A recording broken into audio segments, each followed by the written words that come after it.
Imaginez que dans quelque cataclysme, toute la science soit détruite et que nous ne pouvions passer qu'une phrase à la prochaine génération.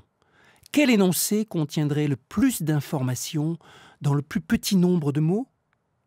Que répondriez-vous à cette question de Richard Feynman, l'auteur iconoclaste du plus célèbre cours de physique théorique du XXe siècle? Quelle phrase choisiriez-vous?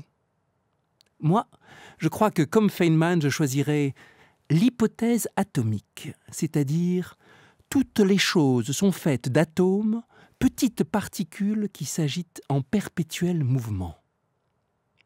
L'hypothèse atomique. Aucune découverte n'a pu bouleverser notre vision du monde matériel. Aucune n'a engendré plus de techniques. Sans théorie des atomes, il n'y aurait ni chimie moderne, ni laser, ni scanner, ni smartphone. Mais surtout, aucune découverte n'a mieux révélé l'ambivalence de la science. Aucune n'a eu plus d'impact géopolitique. Aucune n'a fourni plus de puissance destructrice, faisant trembler gouvernements et citoyens. Je suis Cédric Villani, mathématicien, et je vais vous conter l'histoire des atomes. Et en particulier ce qu'on ne vous a pas dit en cours de physique. Comment on a découvert ces particules invisibles? Et rien que cela nous demandera 2 épisodes. Ne croyez pas que je prenne de grands risques, moi le mathématicien dans ces terres de physique. D'abord, une partie de ma recherche a porté sur les équations mathématiques de la physique des atomes. Mais surtout, ce sujet est pétri de mathématiques. C'est même l'un des plus grands triomphes de la démarche mathématique. C'est aussi une histoire pleine de bruit et de fureur, qui a changé le destin de l'humanité plus qu'aucun conquérant ou empereur. D'ailleurs, le jeune Bonaparte s'est rêvé en découvreur des lois du monde invisible.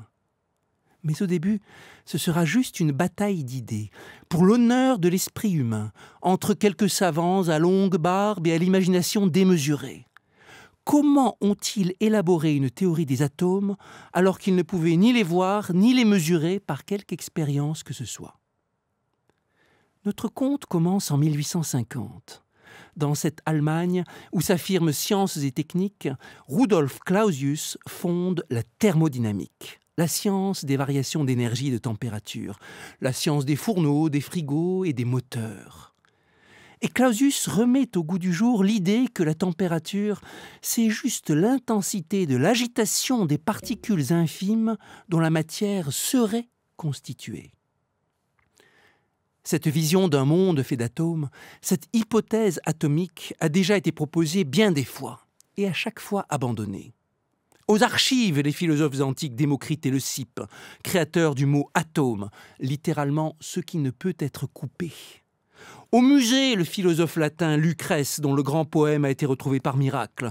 Oubliez aussi la théorie du Suisse Daniel Bernoulli au XVIIIe siècle d'expliquer par les atomes la pression de l'air. Et tout aussi méprisé, début 19e, les théories de 2 audacieux électrons libres britanniques, Herapath et Waterstone. Mais qui sait pourquoi, avec Clausius, l'idée prend. Alors, on peut toujours spéculer sur les atomes, mais pour convaincre, il faut développer une théorie précise, quantitative, et la confronter à la réalité. Clausius n'a pas assez de technique pour cela.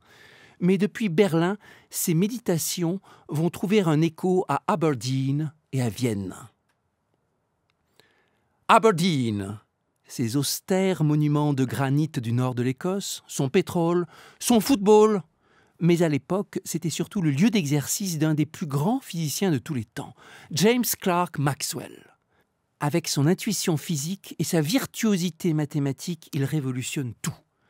L'électromagnétisme, la mécanique, l'optique, l'astronomie. L'hypothèse atomique attire son attention, il veut l'approfondir. Il a lu les travaux de Quetelet en statistique sociale. Il comprend que, comme les humains, les atomes, s'ils existent, ont une palette d'états différents, avec des variations de vitesse et d'énergie, et qu'il faut explorer l'évolution de cette palette statistique. Le manuscrit qu'il publie après des années de polissage est un chef-d'œuvre surnaturel de profondeur et d'élégance. Et puis donc, il y a Vienne, capitale d'empire, avec 2 physiciens, Joseph Stephan et Joseph Loschmidt. L'un est fils de paysans tchèques et l'autre de paysans slovènes, mais culturellement ce sont de vrais Autrichiens. Poètes, originaux, campagnards, provinciaux, modestes et volontiers d'humeur sombre. De dignes fils de cet empire austro-hongrois qui favorise les sciences pour détourner les intellectuels des révoltes. Józef Stefan est un professeur respecté, alors que son ami Józef Loschmidt, entrepreneur raté, se consacre en outsider à ses marottes scientifiques. Il écrit l'un des premiers traités de chimie atomique, basé sur des assemblages d'atomes, les molécules, vous savez, comme H2O pour l'eau. Et il est le tout premier à estimer une quantité que nos enfants apprennent en classe, le nombre d'Avogadro. Le nombre d'Avogadro, je vous rafraîchis la mémoire, c'est sans doute le plus important concept liant le monde atomique à notre monde macroscopique. C'est le nombre de molécules de gaz dans un volume donné à pression et température ambiante. Un jour peut-être, votre enfant, au sortir d'un cours de physique ou de chimie, vous a dit « Papa, maman, dans 22 litres de gaz à pression et température ambiante, il y a 6 × 10 puissance 23 molécules, soit 600 000 milliards de molécules. » Mais au fait, comment le sait-on ? Vous imaginez bien qu'on ne les a pas comptés. Eh bien, Józef Loschmidt était le tout premier à calculer ce nombre. Oh, il n'avait pas la valeur exacte, bien sûr, mais il a montré que si les atomes existent, alors ce nombre d'Avogadro, c'est pas loin de 10 puissance 24. Un tout premier élément quantitatif dans ce poème hypothétique de l'infiniment petit. Et Loschmidt non plus n'est pas assez bon mathématicien pour aller plus loin. Alors, les deux Józef vont soumettre les travaux sophistiqués de Maxwell à leur plus brillant étudiant. Un jeune homme autrichien jusqu'au bout des ongles, rêveur, excellent pianiste, et doté de la plus forte combinaison de talents mathématiques et physiques qu'ils aient jamais vus. Son nom, Ludwig Boltzmann. Et s'il ne lit pas un mot d'anglais, peu importe, on lui offre un dictionnaire, qu'il se débrouille. Et il s'en débrouillera rudement bien. C'est un fabuleux match cordial qui commence. L'enjeu est d'écrire la plus complète, la plus belle, la plus cohérente théorie des atomes. Clausius fournit les balles, Maxwell et Boltzmann se les renvoient. Il n'y a que d'eux pour suivre à ce niveau de physique mathématique. Ils affinent le calcul du libre parcours moyen, autrement dit la distance parcourue par une particule entre deux chocs. Établissent l'équation différentielle qui prédit comment les collisions entre particules font évoluer la répartition des vitesses de ces particules, et que l'on nomme aujourd'hui équation de Boltzmann. Il montre qu'à l'équilibre, les vitesses des molécules d'un gaz doivent se répartir selon une courbe gaussienne. La fameuse courbe en cloche des statisticiens, bien connue des instituts de sondage. Ils font le pont entre la dynamique des atomes et celle des fluides. Ah, leurs styles sont si différents qu'ils ont du mal à se comprendre. Maxwell est un dilettante, touche-à-tout, élégant, au style sobre et à l'humour bien british.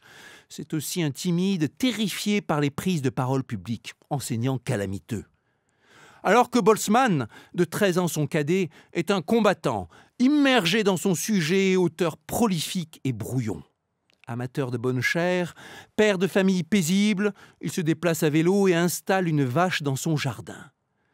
Complètement paumé dans les intrigues universitaires, il est chez lui au pays de la physique mathématique. Dans ses bons jours, c'est l'orateur le plus clair et le plus percutant qu'on ait jamais vu.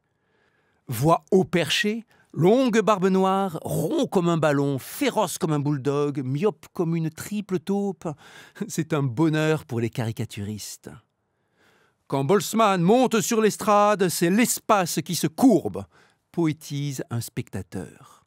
Mais voici que Clausius serre une nouvelle balle très spéciale. Développant une observation oubliée de l'ingénieur français Sadi Carnot, il érige en principe que la chaleur ne peut aller que du chaud vers le froid. Introduit une quantité pour mesurer la capacité d'un système à se transformer et lui donne un nom grec, entropie. Il énonce le second principe de la thermodynamique. L'entropie d'un système isolé augmente quand le temps s'écoule, ce qui traduit la perte progressive de sa capacité à se transformer. Un concept universel puisque tout se transforme. Toute réaction chimique, tout mouvement de muscle, tout processus vital, c'est une transformation associée donc à de l'entropie. Boltzmann s'empare de ce concept et l'incorpore à la théorie atomique. Il montre comment calculer l'entropie à partir de la statistique des particules et comment son augmentation découle en fait de son équation et de la théorie des probabilités.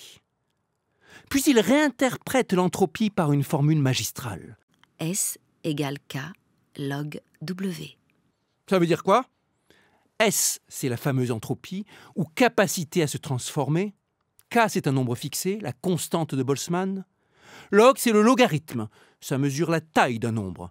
Pensez que le log de 10, c'est 1, le log de 100, c'est 2, et ainsi de suite. Et W, c'est le nombre de configurations moléculaires réalisant l'état macroscopique que l'on considère. Ça peut paraître abstrait, alors voici pour vous une analogie politique.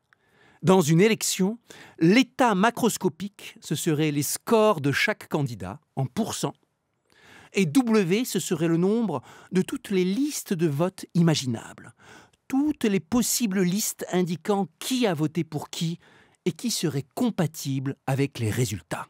Et évidemment, ce nombre de listes est absolument vertigineux. Si vous avez juste les scores des candidats en pourcentage, vous imaginez l'incroyable information qui vous manque pour reconstituer le vote de chaque électeur. Eh bien, c'est encore pire en physique atomique parce qu'on n'a pas des millions d'électeurs, mais des milliards d'atomes. C'est bien pour cela qu'on ne va pas manipuler W directement, mais prendre son logarithme et le multiplier par la minuscule constante K. S égale K log W. À 33 ans, Boltzmann tient son chef-d'œuvre, un pont entre la complexité microscopique invisible et le monde observable. Il en tire même une interprétation statistique du temps. Selon lui, le temps qui passe, c'est l'augmentation d'entropie, la propension à aller des états moins probables vers les états plus probables. C'est juste révolutionnaire. Et si ça vous semble incompréhensible, dites-vous que vous êtes en bonne compagnie. Les plus grands scientifiques du monde étaient paumés. Paumé le grand Maxwell, paumé le grand Poincaré, paumé le grand Kelvin, fasciné mais paumé.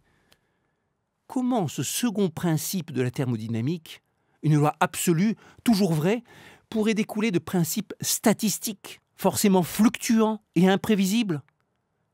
Comment la flèche du temps serait, par la magie statistique, sensible à notre échelle sans être perçue à l'échelle atomique? Quand Maxwell meurt prématurément, Boltzmann se retrouve seul en lice pour débattre de ces paradoxes.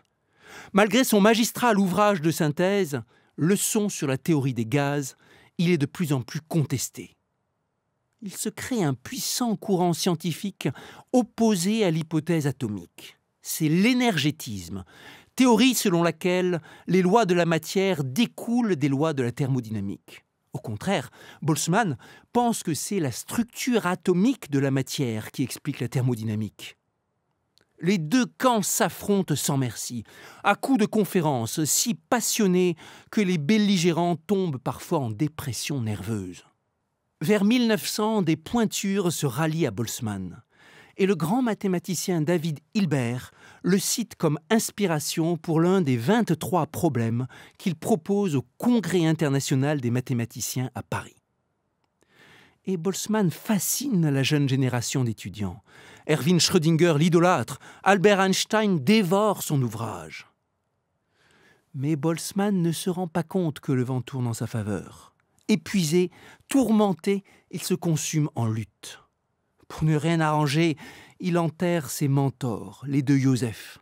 Et tout cela dans la morbide Vienne du début XXe, capitale mondiale du suicide. Au pire moment, des crises de terreur le tiennent éveillé la nuit, dans l'angoisse que toute sa théorie s'écroule. Un jour qu'il se repose à Trieste, il est pris de panique à l'idée de rentrer à l'université.